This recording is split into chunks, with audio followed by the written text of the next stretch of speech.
Don't react. Wait until the VP leaves, my teammate whispered as we scrolled through the termination list on the conference room screen. My name was there, line 34. I blinked, hoping it was a glitch. Just yesterday, I received an email praising my critical contributions. Now, I was disposable. I glanced at the glass door. The VP was laughing with Lucy from HR. They knew. They planned this, but they didn't know what I knew, or what I'd already started. If they wanted war, I'd make sure they wouldn't see it coming. By the time the office lights dimmed and the cleaning crew arrived, I was still at my desk, clicking, tweaking, rewriting lines of code like my life depended on it. Maybe it did. The product demo was in 36 hours, and if the new security layer failed, we'd all look like fools in front of the board. My coffee was ice cold. My hands trembled slightly on the keyboard. I looked down, spread my fingers, and flexed them. My joints ached. I wasn't 38. I was 80, just for a moment. I checked the clock. 2:11 a.m. The empty silence of the office felt almost sacred. This was my temple. I'd given this company more than a decade of my life. I'd turned down better offers. I'd missed recitals, birthdays, long weekends, because I believed in this. Outside, it had started to rain. I grabbed my jacket, slung my backpack over one shoulder, and left. The corridor was quiet, lit by harsh fluorescent lights. I passed the trophy wall. 3 patents with my name on them, though only the initials showed. They'd gotten smaller over the years. So had the credit. By the time I got home, the rain had soaked through my jeans. The house was dark. I slipped off my shoes and crept up the stairs. I paused at my daughter's door and peeked through the crack. She was asleep, hugging the teddy bear I gave her last Christmas. Her breathing was slow and even. I smiled, though something inside me ached. I hadn't seen her awake in 2 days. Behind me, the bedroom door creaked.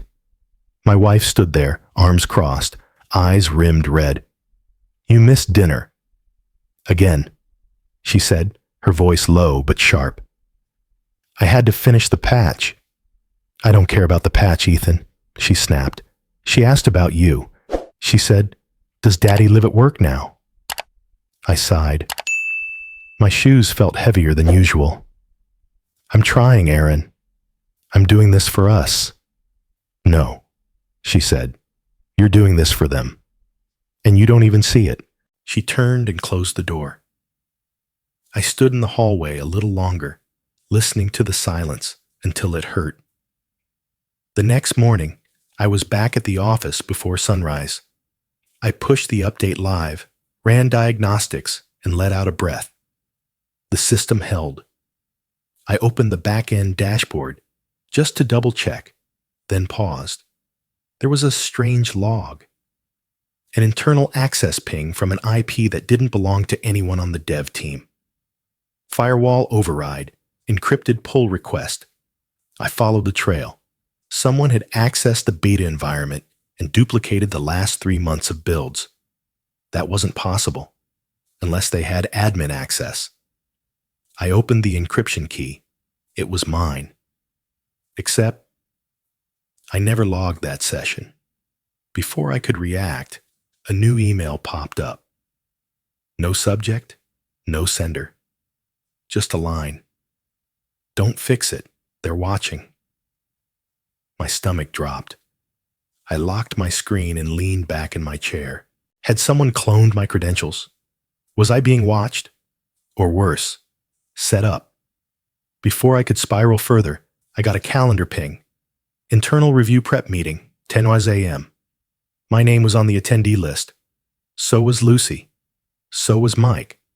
Mike, my old friend. We started here the same year. He'd been acting strange lately, more reserved. And Lucy? HR director with too many secrets and too few expressions. I walked to the restroom, splashed cold water on my face, and stared at myself. Was I paranoid or just late to the game? By 10 a.m., I was seated at the long glass table in conference room C.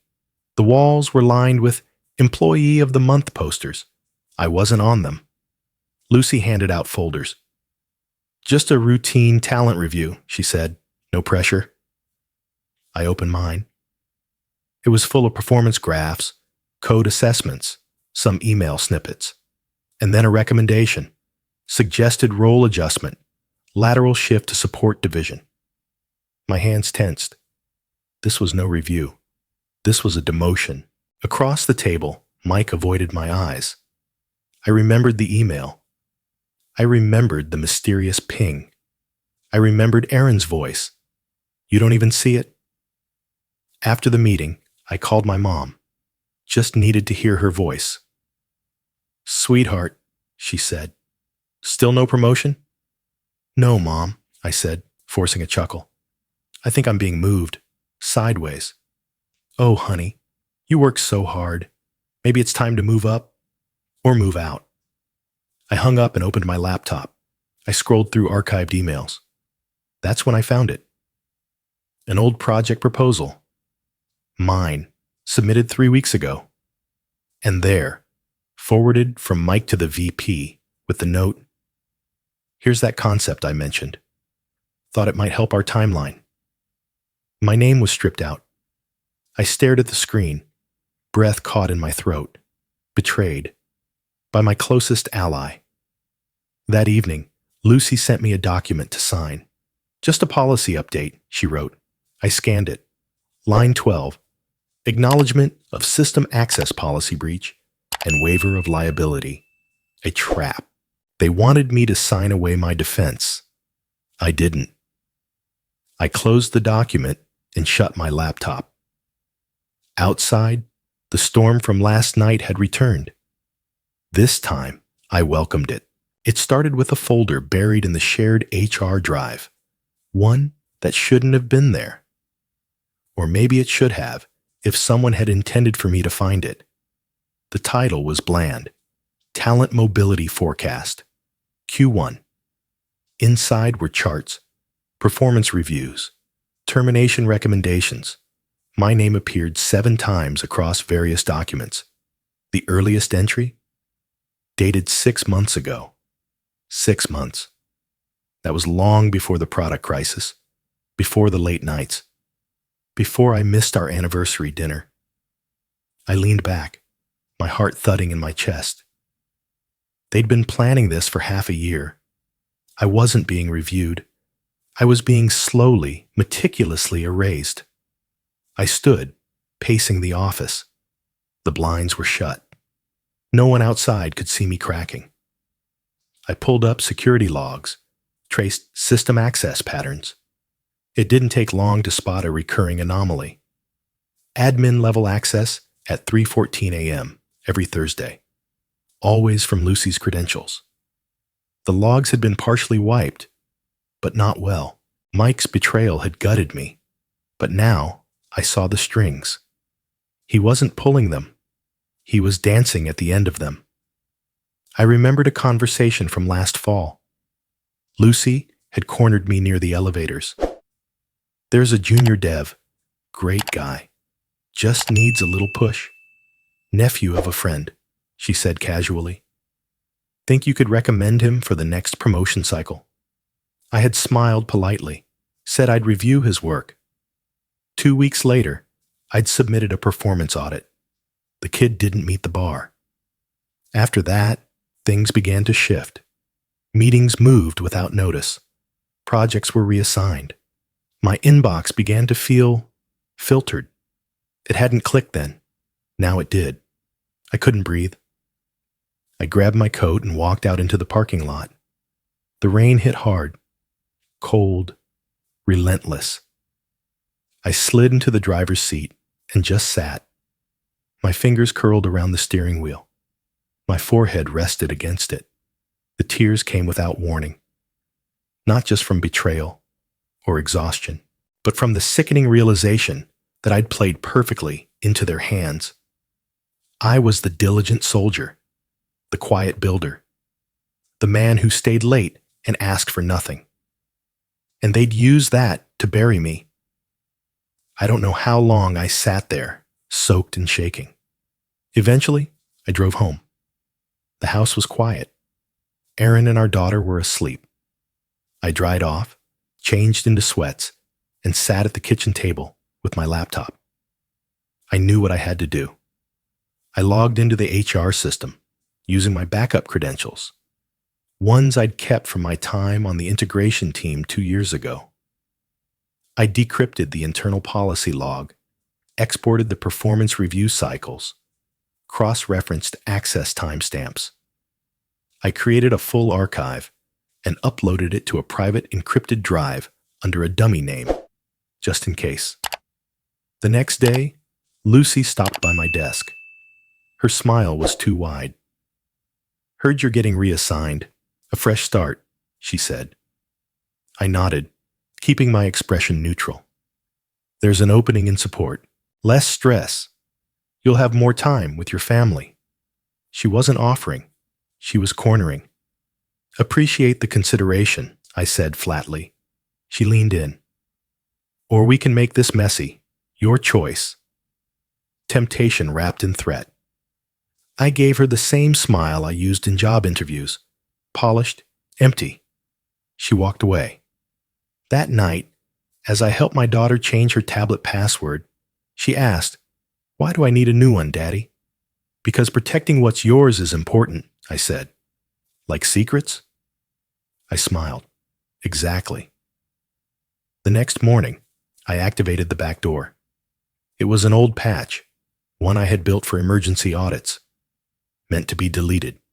But like many things in this company, it was easier to ignore than fix. Now, it gave me ghost access to the central archive. I copied everything. Emails, review logs, bonus recommendations, access histories, every paper trail they thought was hidden. As I worked, a name kept surfacing. Not mine. Not Lucy's. Samantha Tran, a software engineer, junior. I barely knew her. Her file was flagged, her review overwritten 3 times. One version listed her as uncooperative. Another accused her of creating a hostile work environment. But her code, commits, were flawless, better than most seniors. I checked internal complaints. There it was, a harassment report against a senior dev, closed without action. Something in my chest twisted. I tracked her calendar. She'd been pulled from projects, rotated to the training team, then given a voluntary exit package. Voluntary, my ass. I made a note. This wasn't just about me anymore. I encrypted a copy of her review files and added it to the drive. Later that evening, as I closed my laptop, an anonymous message popped up in my inbox. "You're not alone. Keep going." No sender, no traceable IP. Someone was watching, but not the way Lucy was. I leaned back, heart racing, pulse steadying. Someone else was in the game. And maybe, just maybe, they were on my side. The summons came on a Monday. No warning. Just a calendar invite from HR titled Compliance Inquiry Urgent. I knew what it meant before I even clicked it. The message was clear. They were making their move. The conference room was already half full when I arrived. Lucy sat at the head of the table, flanked by the legal team. Mike was there too, pale and visibly sweating. He didn't look at me. The VP leaned back in his chair, arms crossed, face unreadable. "We've received credible evidence that you, Ethan, accessed and distributed proprietary data without authorization," Lucy said. I didn't flinch. I had rehearsed this moment in my head 100 times. "I'd like to see the evidence," I said calmly. She smiled like a hunter about to spring the trap. A file opened on the screen. A voice recording played. My voice, clipped and distorted. We should leak it. They'll never know it was us. It sounded like me. Almost. But not quite. I waited until the playback ended. That's edited, I said. It's not even my sentence structure. You're denying it's your voice? The VP asked, half curious, half dismissive. No, I said. I'm saying it's not the truth. Lucy raised an eyebrow. Interesting defense. Before she could continue, Mike cleared his throat. His hands shook. Everyone turned. I need to say something, he muttered. Lucy's face twitched. Mike stood, eyes wet. They forced me to help set him up. I didn't know it would go this far. I thought it was just optics. The room froze. Even the VP leaned forward. Lucy's voice dropped a note. Mike, think very carefully. They threatened to blacklist me, he said. Told me I'd never work in tech again. I looked at him. I saw the friend I used to know, buried beneath months of fear and shame. I'm sorry, Ethan, he whispered. I nodded once, slowly. Lucy tried to recover, but the shift had already started. I knew this was coming, I said, finally turning to face them all. I've been preparing for it, and I have receipts, real ones. The room buzzed with unease. Legal whispered among themselves. If you're bluffing, the VP began. I'm not, I said, and you'll know that very soon. There was a choice in front of me. I could burn it all down right here, or wait, make it clean, surgical, unstoppable. If it were you, would you strike now or let them sweat? I reached for my phone, typed a message, and hit send. Execute Phase 1. The first email landed at 3:02 p.m., sent anonymously to a journalist at Tech Chronicle. Attached, internal memos, tampered reviews, shredded complaints. By 4:30 p.m., 5 more reporters had received similar drops. By 5:00, the internal server's audit logs began to spike. It had begun. I sat at my desk, hands folded. No panic. No movement. Just silence. The next morning, half the office buzzed with rumors. Screens glowed with open browsers on tech forums and Reddit threads. Someone was leaking everything. Lucy's door remained shut. The VP was nowhere to be seen. By noon, a section of the HR database went dark. It wasn't accidental. That back door I'd built years ago, hidden under layers of obsolete code, had been triggered. It shut down access to manipulated records and forwarded duplicates to cloud drives outside company control. At 1:14 p.m., I got the call. CEO's number. I picked up. Do you know what you've done? He asked, voice flat but tight. I've exposed what your people tried to bury. You could have brought this to us internally. I tried. You promoted the people responsible. A pause. You've crossed a line, Ethan.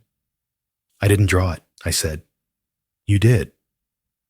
He hung up. That evening, I sat with my daughter while she colored on the living room floor. She handed me a crayon and said, "Draw with me." I did. Did you fix the bad code today? She asked. Something like that, I said. I'm doing the right thing, even if it's hard. She looked up at me. Hard things make you strong, right? Exactly. She smiled. Then you must be the strongest dad in the world. I kissed her forehead. Upstairs, my phone buzzed again. VP, calling this time. I let it ring. Then another message came through. Internal memo. CEO authorizes full internal audit, effective immediately. I smiled. They were scrambling. And this was only phase 1. The first crack showed up on the stock ticker. A sudden dip. Then another. By lunchtime, the company had lost 12% of its market value. By day's end, it was 23%. That morning, Dozens of employees refused to log into the internal system. A quiet protest. HR calls went unanswered. Slack channels filled with links to anonymous whistleblower threads and screenshots of the leaked files. Someone spray-painted the front lobby windows overnight. We build, they bleed. Security tried to scrub it before the press arrived, but it was too late. The photo made front-page headlines by morning. At home, I sat with my laptop, half in disbelief. The machine I had helped build for over a decade was collapsing under the weight of its own corruption. There was satisfaction, sure, but it didn't taste as sweet as I'd imagined. I checked my inbox. Hundreds of emails. Some from strangers thanking me. Some from former coworkers, both scared and furious. One from a guy in product. Because of you, my wife just got laid off. Hope it was worth it. I closed the laptop and just sat there. I hadn't wanted casualties. I just wanted truth. But truth never comes cheap. That night, I couldn't sleep. My thoughts circled. Faces, timelines, signatures. I walked to the kitchen for water. As I passed the front window, I noticed a black car parked across the street. No movement, no lights. The next morning, I received a message on my encrypted account. No subject, no body, just a video file. I hesitated before clicking. It was footage, grainy, distant, of me holding my daughter's hand, walking her into school. The timestamp was yesterday. My stomach twisted.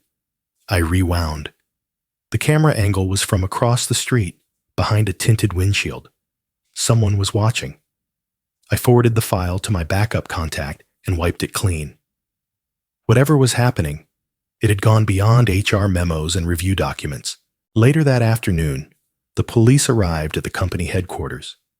Cameras captured officers carrying boxes of files, USB drives, servers. Employees gathered outside in clusters, whispering. Lucy's office was locked. Her nameplate removed. Gone. No resignation. No forwarding address. Just vanished. By evening, news sites began to run a new headline. Key HR executive tied to offshore financial group under investigation. Lucy wasn't just corrupt. She was connected, deeply. Some articles speculated she'd been laundering bonuses, falsifying payouts through shell firms. I read in silence. So that's why she vanished. She didn't just fear exposure. She feared retribution. Not from me. From whoever she really worked for.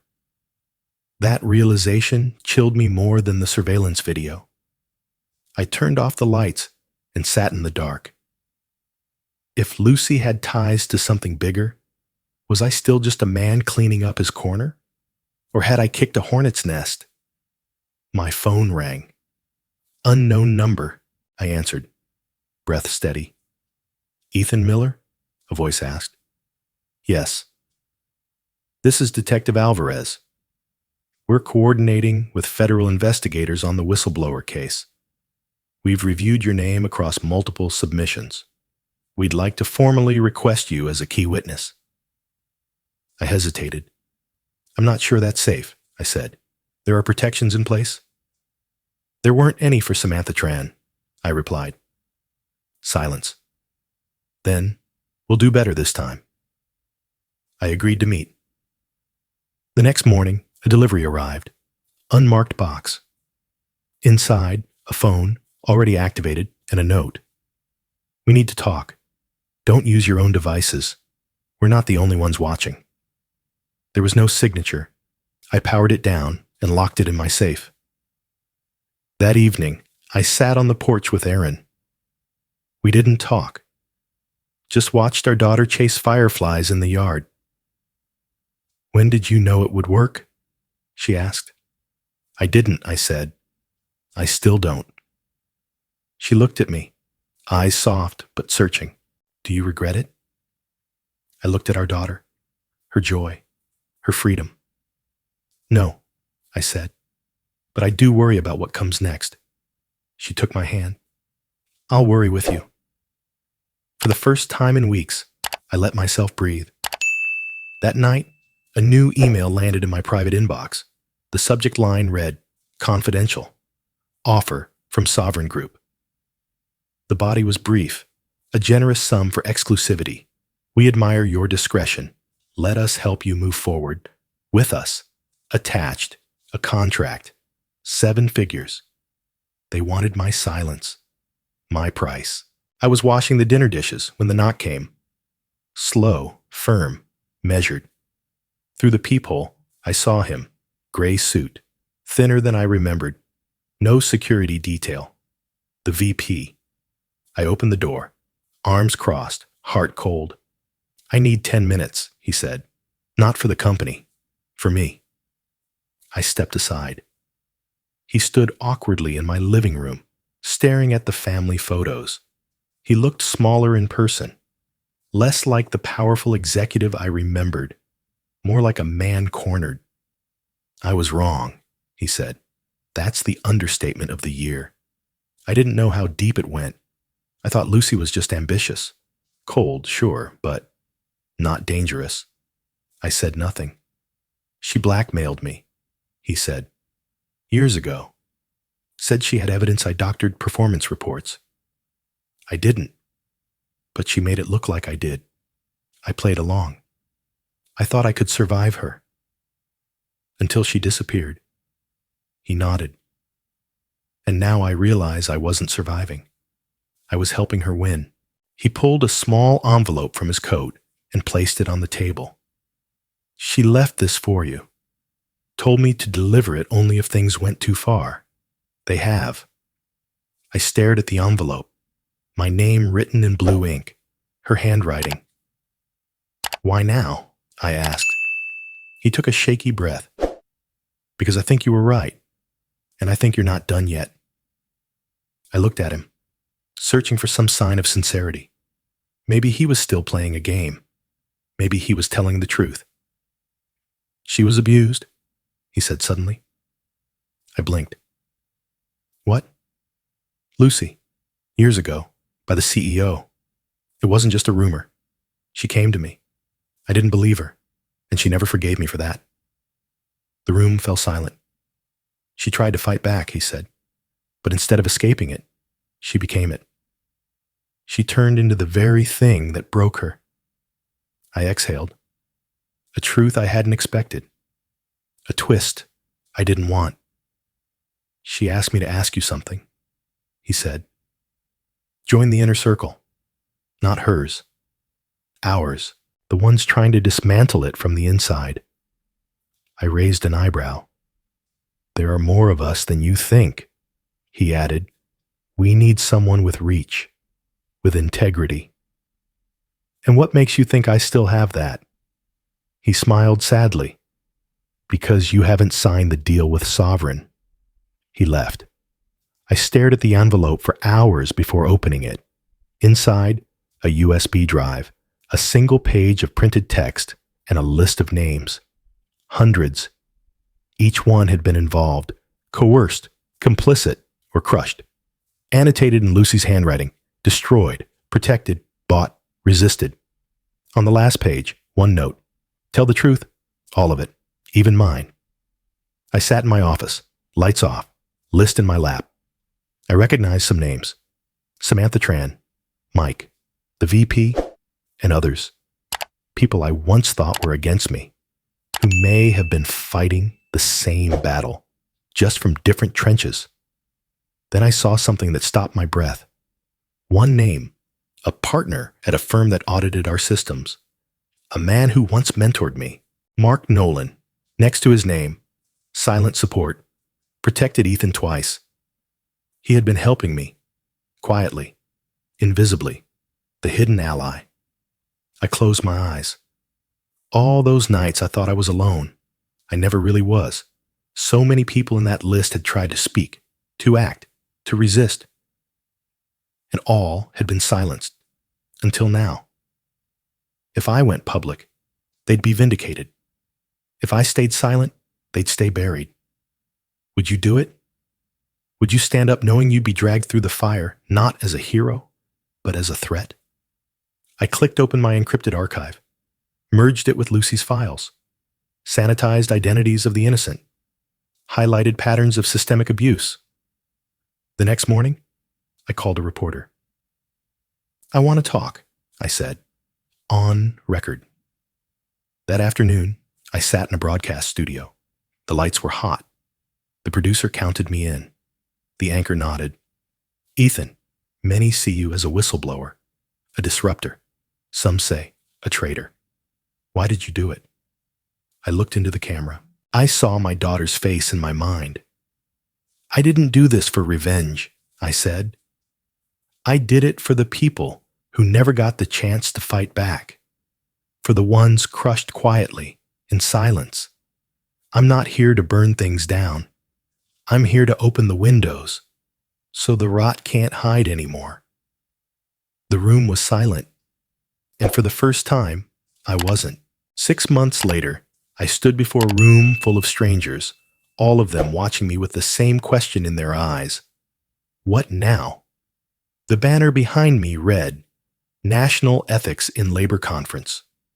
Below it, my name, followed by my new title, Director, Honest Labor Foundation.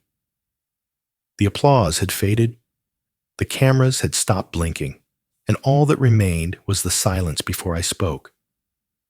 "I never wanted to lead anything," I began. "I just wanted a fair shot, a clean system, a place where effort was enough." Heads nodded, some eyes glistened. I told them the story, not the headlines, not the viral videos, but the slow erosion of trust, the quiet compromises, the lies that built the walls we worked behind. When I stepped down, they stood, not for drama, but because the story wasn't just mine, it was theirs. After the event, someone handed me a folder, an invitation to consult for a growing tech startup. I opened it on the train home and nearly laughed. The founders? 3 former engineers. One of them, Samantha Tran. Her email was short. "We've built something clean. Would be honored if you joined us." The foundation kept me busy. Whistleblower cases flooded in weekly, but this felt different, like a seed that had sprouted. At home, life slowed.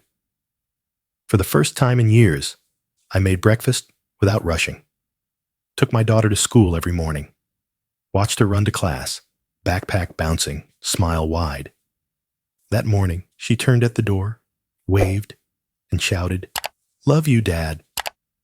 That one sentence did more than any paycheck ever had.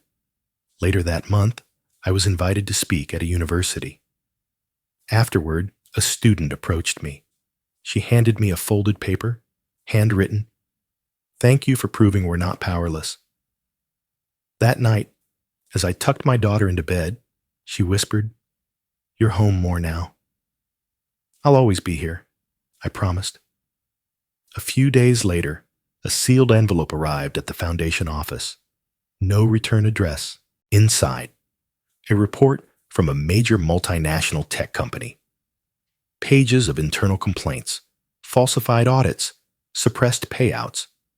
At the end, one line handwritten in red. "They're doing it too." 3 months later, I received the news. Lucy had been extradited from an island nation with no-name banks and tight-lipped lawyers. She was arrested without incident. The headlines exploded. Former HR executive at center of corporate scandal, finally in custody. Behind the noise, reforms began. Anonymous reporting tools became standard. Compensation committees were overhauled. Background audits launched on internal HR systems across the industry. Mike called. We hadn't spoken in a while. "I'm testifying next week," he said. "Feels weird, but right." "You'll be okay," I told him. He chuckled. "Funny thing is, I think I'm better than okay." Mike had joined a coalition group working to expose systemic suppression in tech. He'd become their loudest, most visible face. "You were the spark," he said before hanging up, but I'm going to be the fire. Weeks passed. Change became tangible. One afternoon, I sat at the foundation's desk, reviewing grant proposals, when a new report arrived. It wasn't from our network. It was a map. Dots across the country. Cities, campuses, corporations, all connected. At the top, verified internal resistance nodes. The network had grown, not by my design, organically, authentically. It was no longer about one company, one scandal, one man. It was a movement. That night, as I read the paper on the porch, my daughter crawled into my lap with her favorite book. We read until the sun dipped below the horizon. She looked up at me, serious. "Daddy, are you a superhero?" I smiled. "No, honey." She tilted her head. "But you helped people." "Sometimes, helping is the only superpower we need." She yawned, closed her eyes. Inside, Aaron whispered from the doorway, "You kept your promise." And I had. The next day, I was asked to deliver a closing keynote at the Global Ethics Forum. As I stood behind the podium, I looked out across the audience. People who now believed in rebuilding, not burning. "I'm often asked if this was about revenge," I said. And the truth is, no. Revenge doesn't change systems. It just flips the players. But exposing the truth, that can change everything. Silence. Then applause. Not thunderous, but enduring. I stepped off the stage, feeling something I hadn't in years. Peace.